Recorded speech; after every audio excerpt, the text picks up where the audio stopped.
നമസ്കാരം. ആശ്രവാസ്തുവിലേക്ക് സ്വാഗതം. ഇടവൻ രാശി കാർത്തികമുക്ക, രോഹിണി, മകേരമര എന്നീ നക്ഷത്രങ്ങൾ ചേർന്നതാണ് ഇടവൻ രാശി. ഇടവൻ രാശിയുടെ രാശിയാധിപനും 6ാം ഭാവാധിപനുമായ ശുക്രൻ 2026 ഓഗസ്റ്റ് മാസത്തിൽ ഇടവത്തിൻ്റെ 5ാം ഭാവത്തിൽ സ്ഥിതി ചെയ്യുന്നു.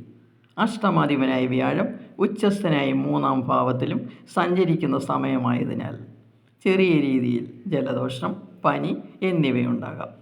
അസിഡിറ്റി, വയറുവേദന എന്നിവ വരാതിരിക്കാൻ ഭക്ഷണക്രമം ശ്രദ്ധിക്കുക. വ്യായാമം അത്യാവശ്യമാണ്. 5ാം ഭാവാധിപനായ ബുധൻ 2, 3 എന്നീ ഭാവങ്ങളിലൂടെയാണ് സഞ്ചരിക്കുന്നത്. കൂടാതെ രവിയോടും വ്യാഴത്തോടും യോഗം ചെയ്യുകയും ചെയ്യുന്നതിനാൽ പഠനത്തിൽ ശ്രദ്ധ കേന്ദ്രീകരിച്ചിരിക്കുന്നവർക്ക് പുരോഗതി ലഭിക്കും.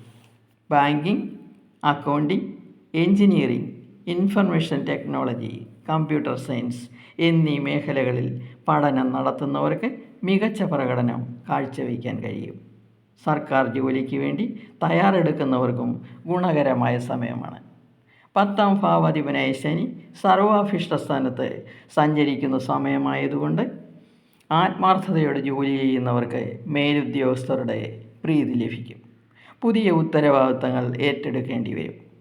ട്രാൻസ്ഫറുകൾക്ക് വേണ്ടി ആഗ്രഹിക്കുന്നവർക്ക് അനുകൂല സമയമാണ്. കൃഷി, ഭക്ഷ്യോൽപ്പന്നങ്ങൾ, ക്ഷീരമേഖല, റിയൽ എസ്റ്റേറ്റ്, വാസ്തു സംബന്ധമായ മേഖലകൾ, IT, സോഫ്റ്റ്വെയർ എന്നീ മേഖലകളിൽ പ്രവർത്തിക്കുന്നവർക്ക് അനുകൂല സമയമാണ്.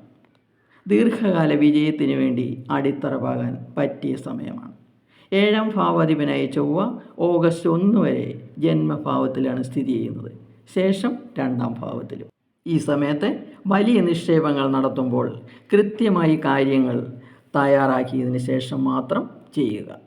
പങ്കാളിത്ത ബിസിനസ്സിൽ, കരാറുകളിൽ, സാമ്പത്തിക കാര്യങ്ങൾ വ്യക്തമായി രേഖപ്പെടുത്തണം. ധാരാളം പുതിയ ഉപഭോക്താക്കളെ ലഭിക്കും. സ്വർണം, ജ്വല്ലറി, ഹോട്ടൽ, കൃഷി, ഓൺലൈൻ ബിസിനസ് എന്നിവ നടത്തുന്നവർക്ക് അനുകൂല സമയമാണ്. പ്രണയിക്കുന്നവർക്ക് അനുകൂല സമയം തന്നെയാണ്. ദമ്പതികൾ അനാവശ്യ തർക്കങ്ങൾ ഒഴിവാക്കുക. പങ്കാളിയുമായി കൂടുതൽ സമയം ചെലവഴിക്കാൻ കഴിയും. വിവാഹാലോചന നടത്തുന്നവർക്ക് പുരോഗതി ഉണ്ടാകും. നിങ്ങളുടെ ജാതക പൊരുത്തവും ഗ്രഹനിലയും കൂടി പരിശോധിച്ചാൽ കൂടുതൽ കൃത്യമായി കാര്യങ്ങൾ പറയാൻ കഴിയും. നിത്യവും വിഷ്ണു സഹസ്രനാമം ജപിക്കുന്നത് ഗുണപ്രദമാണ്.